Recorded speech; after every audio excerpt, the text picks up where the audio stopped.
There's been a huge amount of great works of anime that have come out over the years: Demon Slayer, Chainsaw Man, Berserk, Attack of the Titans, Hellsing. All of these titles have been on most people's lips for a long time.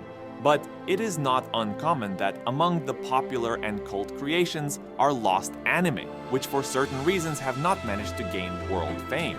Today I invite you to touch one of these anime. This work was created not by a studio but by just one person. It's only 3 minutes long, which took 3 years to produce, 3 years to send a man to a mysterious new world and ask the questions of existence that concern all civilization. The anime begins with intricate patterns. At first glance, it seems that they are drawings in a cave, but after a few seconds, you realize that it looks more and more like cells under a microscope. The next frame becomes much more interesting. We see a girl sitting and looking directly at us. She only occasionally blinks, but he doesn't avert his gaze.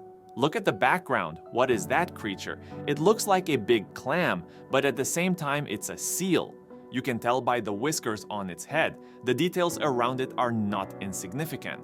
A pole with wires that's overgrown with grass, a line insulator next to it. These are all details of a past life, remnants of a civilization that no longer exists. The girl gets up and walks out of the frame, leaving us with this animal. Now we move into the room, and before us is a beautifully carved interior. Notice the statue on the left. It looks like a bird or an idol that has some significance to the people in this world. We see a man coming to the door, but he turns around and sees an endless tunnel. He tries to look into it. Suddenly, a creature comes out of the depths of the tunnel. It flies straight towards the man. The man is calm and focused, and the location changes. And then we see the girl again. No more of the same old life and familiar plants around her. She shows us where to look, and we're transported to another planet. I think it's another planet. In front of us is a humanoid creature and an animal that looks remotely like a fox and a dog.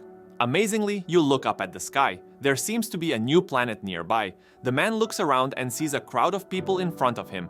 Each person looks at him with hope. Our main character looks at them, smiles slightly, and walks away. That's how the animation ends. Most likely you have questions. Who are all these characters? What is this place? What is the meaning of this animation? Let's try to figure it out. It is not superfluous to understand who the creator of this work is. Shingo Tamagawa from childhood loved to draw. He was interested in manga and anime, and being in high school, he discovered such directors as Hayao Miyazaki and Hideaki Anno. Thanks to them, Tamagawa realized how much animation depends on the director. He enrolls in art school and begins his journey towards his dream. After graduating, Shingo gets a job at an animation studio. After working for 5 years, Tamagawa realized that he was almost burned out. If this goes on, it will end up that he hates animation. Then he decides to stop drawing, take a break, and rest. After only 1.5 years, Shingo Tamagawa came up with the idea to create his own anime. Without support, completely on his own, he wanted to reflect the thoughts and feelings he was living with at the time.